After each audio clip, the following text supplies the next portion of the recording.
God's heart is way deeper and more personal than most people realize. He's not some cold, distant ruler sitting on a throne, just flexing his power and waiting to zap people for messing up. Yes, he's powerful. He can shake mountains, melt hills, and the whole earth trembles at his presence. But that's not the end of the story. God is also full of compassion, mercy, and deep emotion. He's not afraid to show heartbreak, even to the point of weeping over his people's pain and rebellion. Look at Jeremiah in Lamentations. Jeremiah saw so much suffering, famine, and trauma. But he also saw that God's grief wasn't just about anger or punishment. God doesn't afflict people because he enjoys it. It's like a parent who disciplines their child, not out of pleasure, but out of love and necessity. God's heart breaks when we turn away, and he feels that pain. He's dramatic because he loves deeply. He's not indifferent. He's understanding and kind,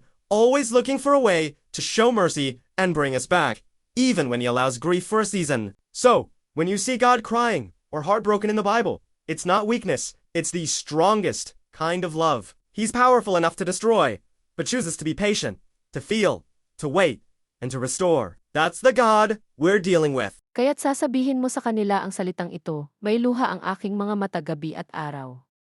At hindi huminto, sapagkat ang birheng anak ng aking bayan ay nasira ng malaking butas. Nang napakasakit na suntok, Jeremias 14. Talata 17 kay JV.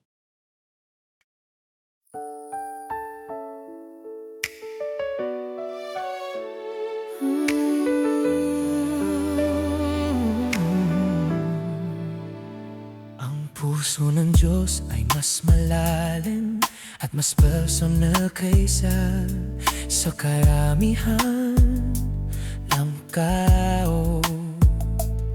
Hindi siya isang malamig at malayong pinuno nakaupo sa trono.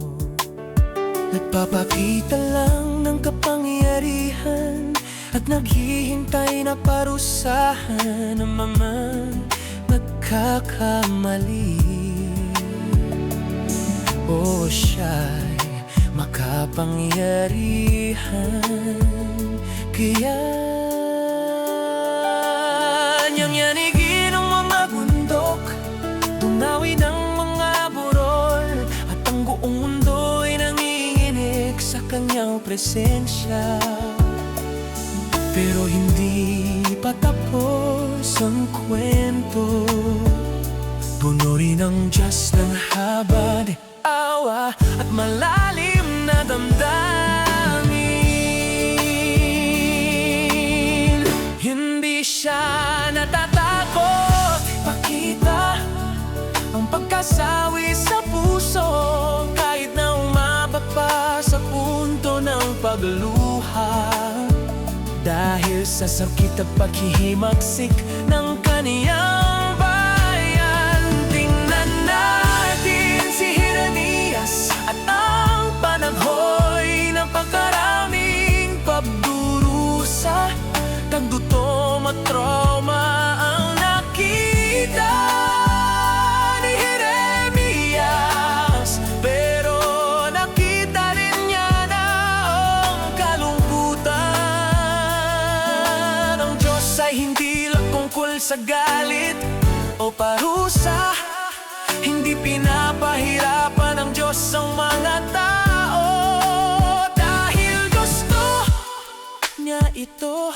Ito ay parang isang magulang na nagdidisiplina sa kanilang anak. Hindi dahil sa tasiyahan, kundi dahil sa pagmamahal at pangangailangan.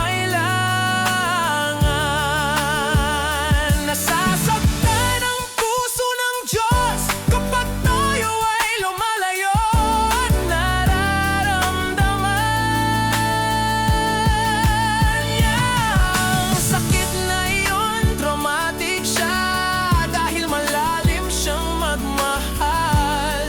Hindi siya walang pakialam, siya ay maunawain at mabait. Lagi naghahanap ng paraan upang mapakita ng awa at ibalik tayo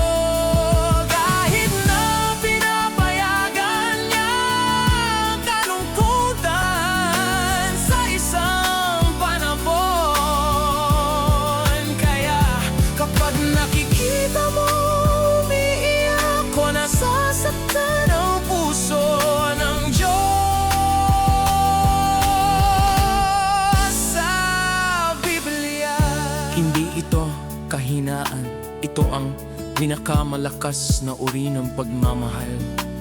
Malakas siya sapat para sa akin, pero binili niyang maging madyaga, makaramdam, maghintay, at magpanumbalik. Yan ang Diyos na ating kinakaharap.